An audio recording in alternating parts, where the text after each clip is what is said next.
Hey, xin chào các bạn. Chào mừng các bạn đã quay trở lại với channel của tôi. Và trong video clip ngày hôm nay thì tôi sẽ cho anh em một cái đội hình phòng thủ mà đây chính là cái đích đến để chúng ta phấn đấu ở trong trò chơi game này. Và hãy cùng xem đội hình phòng thủ của mình có ưu và nhược điểm như thế nào nhé. Và nếu như những vị sĩ quan này ở trong tay bạn thì bạn sẽ thiết lập cái đội hình này như thế nào. Nhưng trước tiên hãy cùng xem cái gợi ý của mình đối với đội hình phòng thủ căn cứ mà dạng chiều sâu để chúng ta có một lượng sát thương tốt nhất cho kẻ địch, đồng thời cũng có được thời gian tồn tại sống lâu nhất và sở hữu những cái chiến báo tốt nhất có thể. Và mình hy vọng là thông qua video clip này chúng ta đã có những định hướng ở trong đầu để định hướng cho cái phát triển tài khoản của mình trong tương lai, và mục tiêu của các bạn sẽ đặt ra là như vậy. Ok, rồi không dông dài nữa, chúng ta sẽ cùng nhau xem cái gợi ý của mình liên quan đến một đội hình phòng thủ nó sẽ như thế nào nhé. Và đừng quên cho mình một like, share và subscribe channel. Nếu như có thể thì các bạn cũng hãy tham gia vào chương trình hội viên của Hatch Game để ủng hộ mình ra thêm nhiều video clip hơn nữa nhé. Rồi, let's go!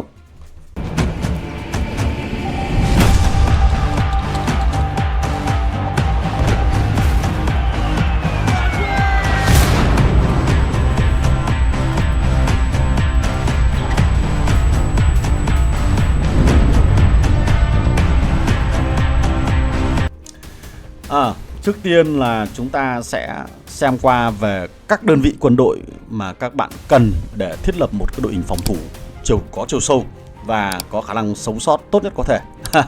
Đây là theo cái gợi ý của mình thôi. Trước tiên là để phòng thủ được căn cứ một cách tốt nhất thì rõ ràng các bạn sẽ phải chơi theo hướng là sử dụng các đơn vị pháo binh. Bởi vì muốn cái căn cứ của chúng ta sống lâu thì đồng nghĩa với việc các bạn cũng sẽ phải tiêu diệt các đơn vị lính của kẻ địch nhanh nhất có thể. Và không ai khác, các đơn vị pháo binh là một trong số những đơn vị được ưa thích để làm ra các video highlight trong quá trình mà phòng thủ căn cứ mà mình đã đăng ở trên các video clip gần đây. Và cũng có nhiều người hỏi mình về những cái đơn vị, những cái sĩ quan mà những người chơi đó đã sử dụng là cái gì. Và ngày hôm nay mình sẽ đem đến cho các bạn một trong số những góc nhìn như vậy để chúng ta cùng nhau thử tham khảo xem nhé. Và đội hình của mình hiện đang sử dụng là một đơn vị pháo binh của Đảng Trật Tự, tiếp tục lại có một đơn vị pháo binh của Đảng Trật Tự khác, và một đơn vị pháo của Liên minh Tự do, và một đơn vị xe tăng hạng siêu nặng của Đảng Trật Tự của Sư đoàn Tiên phong, và một pháo chống tăng hay pháo phòng không của Sư đoàn Tiên phong.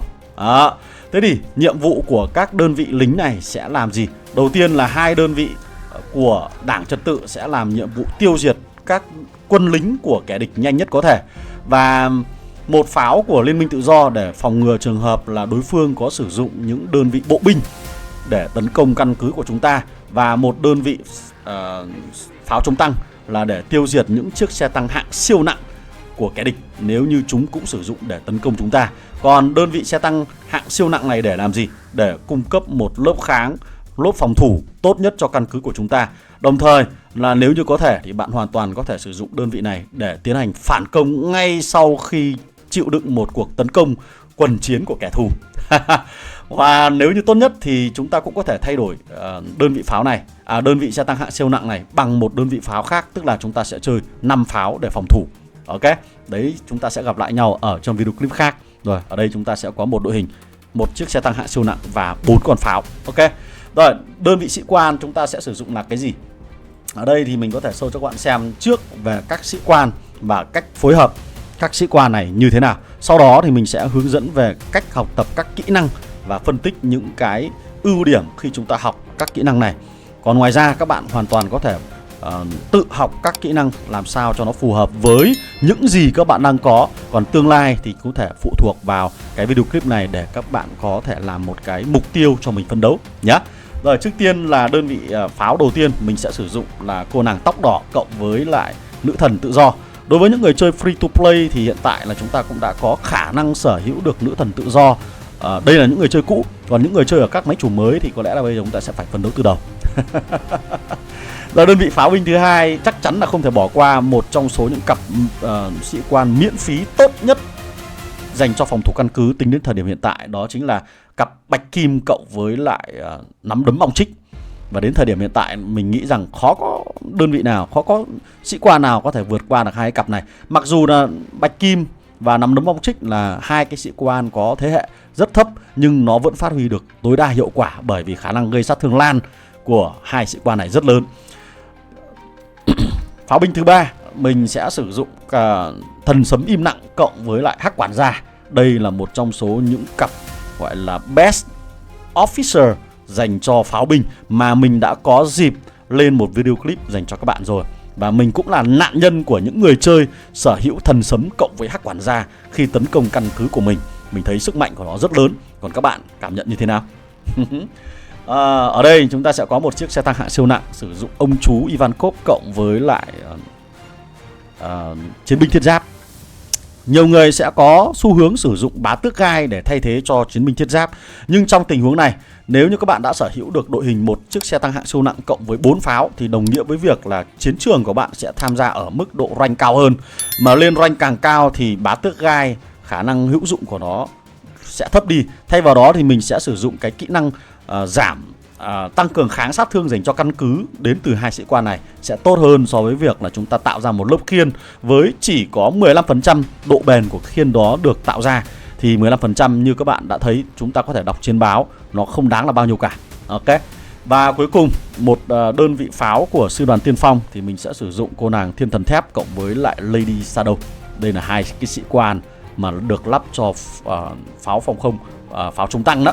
Đấy, thì Thiên Thần Thép là chuyên về phòng thủ rồi, và Lady Shadow là một cô nàng linh hoạt, có khả năng gây ra sát thương burst đàm rất lớn.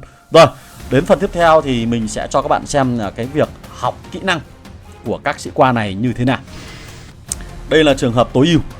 Mình không nói, mình xin lỗi, không phải là trường hợp tối ưu mà đây là trường hợp mà kịch khung, tức là chúng ta hoàn toàn có thể sở hữu bất cứ một kỹ năng nào có thể học được. Còn nhiệm vụ của các bạn là phụ thuộc vào kho của bạn đang có là những cái sĩ quan nào, những cái kỹ năng nào thì chúng ta sẽ học tập kỹ năng đó nhé. Rồi đầu tiên là cô nàng tóc đỏ, chúng ta sẽ học một kỹ năng đặc biệt để giảm thời gian chuẩn bị kỹ năng của đơn vị pháo đi 1 giây. Đó, mỗi khi chúng ta tiêu diệt được một kẻ địch sẽ có cơ hội giảm 1 giây, đồng nghĩa với việc chúng ta sẽ có khả năng xuất skill nhanh hơn. Ok. Và một kỹ năng tăng cường sát thương tấn công 20%, đơn giản vậy thôi. Đấy. Đối với cô nàng nữ thần tự do thì mình sẽ học một kỹ năng tăng cường sát thương tấn công 20% nữa, và một kỹ năng cân bằng của chú gấu tăng cường sát thương tăng cường sát thương lên 10% nữa, nâng tổng số sát thương được cộng thêm là 30%. Đối với việc phòng thủ căn cứ thì tăng cường kháng này nó không có nhiều ý nghĩa lắm. Ok. Rồi, cặp Bạch Kim và Nắm Đấm Bong Trích mình sẽ sử dụng một cái kỹ năng đặc biệt của anh chàng Thiên Lý Nhãn nhằm giảm thời gian cast skill tung ra kỹ năng sĩ quan xuống còn 7 giây để mục tiêu giúp cho đơn vị pháo binh này có thể xuất skill nhanh hơn. Đồng thời học thêm một kỹ năng tăng cường 32% sát thương tấn công của cô nàng phóng viên, một trong số những kỹ năng rất tốt của cô nàng này các bạn ạ, dành riêng cho phòng thủ căn cứ mà đồn trú, nó tăng cường sát thương rất lớn. Nắm Đấm Bong Trích thì mình sẽ tăng cường sát thương 25% khi được đồn trú trong căn cứ. Nó sẽ lớn hơn sát thương tấn công 20% của các kỹ năng khác. Đấy, đây là một kỹ năng của cô nàng Percy rất rẻ đó. Và một kỹ năng tấn công khác là 10% của cô nàng Margarita. Đối với cặp quầy rượu thứ hai thì mình sẽ sử dụng thêm một kỹ năng tăng cường cái tỷ lệ chí mạng của đòn tấn công thường đến từ anh chàng kiếm mảnh cạnh sắc để phối hợp với cái đòn tấn công chí mạng. Đấy, đòn tấn công chí mạng của cái anh chàng Thần Sấm Im Lặng này. Đấy, nó sẽ kết hợp vào đây và tăng cái tỷ lệ chí mạng của đòn tấn công thường lên cao hơn. Và thêm một cái kỹ năng tăng cường 20% sát thương tấn công, đơn giản như vậy thôi. Và khi chúng ta xuất hiện ở ngoài chiến trường thì nó sẽ tăng thêm 10% nữa. Nhưng mà đang đồn trú thì cái khả năng này, cái dòng này là sẽ không được tính. Rồi, cô nàng này thì mình rõ ràng mình sẽ học thêm 25% sát thương kỹ năng sĩ quan của cô nàng Anh Hùng Nhân Dân trong giai đoạn đầu các bạn đã có rồi. Và một kỹ năng cộng 10% sát thương nữa của anh chàng họa sĩ. Đó. Rồi, đối với đơn vị xe tăng hạng siêu nặng thì mình sẽ học một cái kỹ năng rất đặc biệt và quan trọng đối với việc phòng thủ căn cứ đến từ anh chàng Hoàng Kim Thần Ưng. Đấy, là cái kỹ năng này nó có thể giúp cho cái kháng của căn cứ thêm được 10% nữa. Kết hợp với cái kỹ năng đặc biệt của anh chàng ông chú Ivankov này, cộng thêm kháng sát thương kỹ năng sĩ quan 40%. Đấy, còn đây là kháng của đòn tấn công thường và một chút của sát thương kỹ năng sĩ quan nữa. Đấy, 10% là một con số khá lớn. Đối với cô nàng chiến binh thiết giáp thì đơn giản thôi, mình học tăng độ bền rồi là tăng sát thương gây ra của đơn vị xe tăng hạng siêu nặng, như hai kỹ năng này mình cũng chưa biết thay bằng kỹ năng nào các bạn ạ. Các bạn nếu như có kỹ năng thay thế thì có thể gợi ý cho mình nhé. Rồi, ở đây thì cô nàng này như mình đã chỉ ra là các bạn hoàn toàn có thể nhận được một cái lớp kháng sát thương kỹ năng sĩ quan 30%. Đấy, điều này nó giúp nâng cái lượng kháng sát thương kỹ năng sĩ quan lên đến 70%, giúp cho là mình khi mà đối phương dùng kỹ năng sĩ quan tấn công vào căn cứ của chúng ta ấy, thì nó sẽ bị giảm thiểu thiệt hại đi, gây ra cho sát thương của mình nhiều hơn. Còn đối với kỹ năng của cô nàng thiên thần thép thì mình sẽ sử dụng kỹ năng tăng cường đòn tấn công thường. Bởi vì sao? Ở đây thì mình sử dụng đơn vị pháo chống tăng. Pháo chống tăng thì cái đơn vị pháo chống tăng này thì nó hỏa lực nó không lớn, nhưng cái lượng sát thương của đòn tấn công thường của cái đơn vị này nó lại lớn. Đấy, nên là chủ yếu là gây ra từ đòn tấn công thường thôi. Nên là mình sẽ cường hóa cái đòn tấn công thường này lên để cho cái đơn vị pháo chống tăng này nó có thể xuyên qua các lớp giáp và gây ra được lượng sát thương nhiều hơn đối với những chiếc xe tăng hạng siêu nặng. Đấy. Còn đây là tăng hỏa lực 15%, đơn giản thôi. Quá rẻ, con bổ rẻ mà được 15% rồi nhỉ. Đấy, và có một cái kỹ năng tăng kỹ năng tăng cường sát thương kỹ năng sĩ quan của anh chàng lãng khách tương lai. Đấy, và một cái kỹ năng rất đặc biệt nữa mà nhiều người bỏ qua đến từ anh chàng lưỡi kiếm nổi loạn. Đây là một kỹ năng mà tăng lên đến 25% sát thương dành cho các đơn vị xe tăng và pháo binh.